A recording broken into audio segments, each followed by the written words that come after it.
पास पहुंच चुकी है भारत की करेंसी, इसके लिए केंद्र सरकार को बधाई दीजिए। नेता प्रतिपक्ष श्री तेजस्वी यादव जी ने बिल्कुल वाजिब सवाल खड़े किए हैं। ये सबको पता है, राष्ट्रपति का चुनाव होने वाला है। जिस तरह से एनडीए ने, बीजेपी ने उम्मीदवार बनाया है, ये सबको पता है। और ये ठीक है कि वो महिला हैं, आदिवासी हैं, लेकिन बीजेपी के साथ विचारधारा की लड़ाई है। अगर सर्वसम्मति बनाई जाती, आम सहमति बनाई जाती सभी दलों के साथ बैठक करके, लेकिन उनको तो रबर स्टाम्प चाहिए। और आदरणीय प्रधानमंत्री जी को रोज बीजेपी को, केंद्र सरकार को धज्जी उड़ाना है लोकतंत्र का, संविधान का, तो उनको तो चाहिए उसी तरह की। तो तेजस्वी यादव जी ने तो बिल्कुल सही बात कही है कि वहाँ राष्ट्रपति भवन में राष्ट्रपति के लिए जो योग्यता चाहिए, जो क्षमता चाहिए, जो विद्वता चाहिए, वो यशवंत सिन्हा जी के पास है और एक मजबूत उम्मीदवार के रूप में है। लेकिन बीजेपी को चाहिए सिर्फ एक मूर्ति के रूप में राष्ट्रपति भवन में रहे। अब तो लोकसभा में भी वो कई ऐसे शब्द हैं विरोध के, जो विरोधियों की आवाज़ को ही दबाना चाहते हैं। वो चाहते ही नहीं है कि कोई भी सामने उनकी बातों को काटने वाला हो, चाहे विपक्ष हो, चाहे संवैधानिक रूप से राष्ट्रपति के पद पर आसीन कोई व्यक्ति।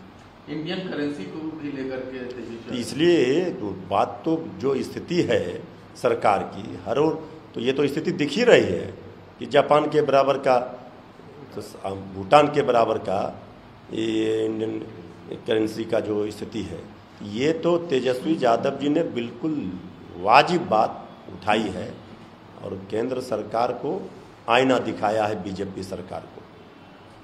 मुफ्त की रेवड़ी को लेकर के प्रधानमंत्री ने हमला बोला है और आगाह किया है युवाओं को कि इससे देश की आर्थिक तंगी हो जाएगी। मुफ्त में बिजली, मुफ्त में ये जो बांटे जा रहे हैं, इसको लेकर के अरविंद केजरीवाल ने पीएम मोदी को जवाब दिया है कि मुफ्त शिक्षा, स्वास्थ्य सेवा मुफ्त नहीं, दोस्तों का कर्ज माफ करना मुफ्त की रेवाड़ी है। नहीं, केजरीवाल जी ने बिल्कुल सही बात कही है। सरकार किसके लिए होती है? गरीबों के लिए, वंचितों के लिए, पीड़ितों के लिए। अगर शिक्षा गरीब के बच्चों को मुफ्त में दी जा रही हो, अगर स्वास्थ्य लाभ गरीबों को दिया जा रहा हो, तो क्या ये मुफ्त की रेवड़ी हो गई?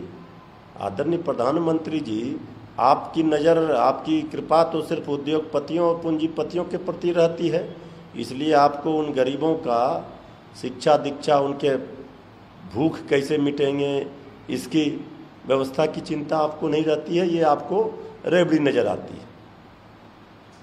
राज्य में पश्चिम बंगाल में बीजेपी द्वारा सीएम ममता बनर्जी को आदिवासी समुदाय विरोधी कहने वाले पोस्टर लगाए जा रहे हैं। पोस्टर में एनडीए के राष्ट्रपति पद के उम्मीदवार द्रौपदी मुर्मू और पीएम नरेंद्र मोदी को भी दिखाया गया है। टीएमसी ने राष्ट्रपति चुनाव में विपक्ष के उम्मीदवार यशवंत सिन्हा का समर्थन किया। देखिए, जो लोग ये बात कह रहे हैं, आज बीजेपी को आदिवासी और महिला का याद आ रहा है, लेकिन बीजेपी की विचारधारा क्या रही है सबको पता है। आप आगे द्रौपदी मुर्मू का चेहरा सामने करके बीजेपी अपना एजेंडा थोपना चाहती है, अपनी बात मनवाना चाहती है, ये तो संभव नहीं है। ये असली लड़ाई द्रौपदी मुर्मू से नहीं है, आदिवासी से नहीं है, ये लड़ाई है बीजेपी के खतरनाक डिजाइन से। ये लड़ाई है संविधान को बचाने की, लोकतंत्र को बचाने की। इसलिए जो लोग इस तरह की बात कह रहे हैं, उनको अच्छी तरह से ये बात समझ लेना चाहिए कि रबर स्टाम्प राष्ट्रपति हो, ये मंशा है बीजेपी के नेता, खासकर आदरणीय प्रधानमंत्री जी की। जिस व्यक्ति को हमने गजवाए हिंद मामले में गिरफ्तार किया था, उसके मोबाइल पर चैट मिली है। फेसबुक और यूट्यूब पर मिले लिंक भड़काऊ हैं। इसके संपर्क पाकिस्तान, यमन, बांग्लादेश से जुड़े हैं। हम और जानकारी जुटा रहे हैं। एएसपी फुलवारी से मनीष कुमार ने ये बात कही है। नहीं, देखिए, जो भी बातें सामने आ रही हैं, उस पर पुलिस को, प्रशासन को कार्रवाई करनी चाहिए। देशद्रोही, देश के विरुद्ध कोई भी गतिविधियों में व्यक्ति आतंकी शामिल है, उसके ऊपर कार्रवाई होनी चाहिए, इससे कौन इनकार कर रहा है।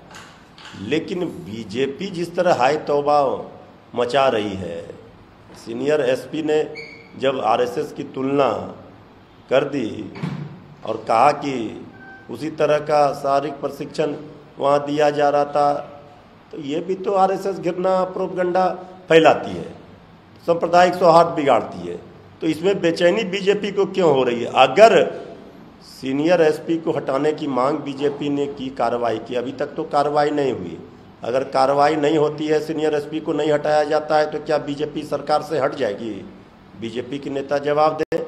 ये जो भी आतंक पर, आतंकवादियों पर कार्रवाई करनी है पुलिस प्रशासन करे, लेकिन बीजेपी इस पर राजनीतिक ना करे और प्रशासन पुलिस पर अपना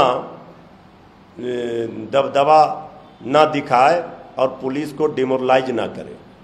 भाजपा ने 2002 में गुजरात में जो दंगे हुए थे, उसकी पृष्ठभूमि अध्यक्ष सोनिया गांधी, अहमद पटेल और तीस्ता सिलवार के शामिल होने को लगाया है। वहीं कांग्रेस ने कहा है कि अहमद पटेल तीस्ता सदीश की रचयिता सोनिया गांधी नहीं है। कांग्रेस ने निर्मित आरोप की निंदा दी। देखिए, जिस तरह से बीजेपी के नेता आज गड़े मुर्दे को उखाड़ रहे हैं, सबको पता है कि आज तो ये स्थिति हो गई है कि ये सरकार है, ये सारे चीज़ों का दोषी ये कांग्रेस को दे रही है। भला बताइए, जिसने खुद ही कितने सरकारों को अस्थिर किया, चुनी हुई बनी हुई सरकार को बीजेपी ने गिराया, महाराष्ट्र हो, बिहार हो, गुजरात, मध्य प्रदेश हो, कर्नाटका हो, गोवा हो, मणिपुर हो, और वो अब कह रही है कि कांग्रेस ने उस समय में किया। ऐसी घृणित राजनीति बीजेपी ना करे। देश की जनता बीजेपी का असली चेहरा और नियत मंशा समझ चुकी है।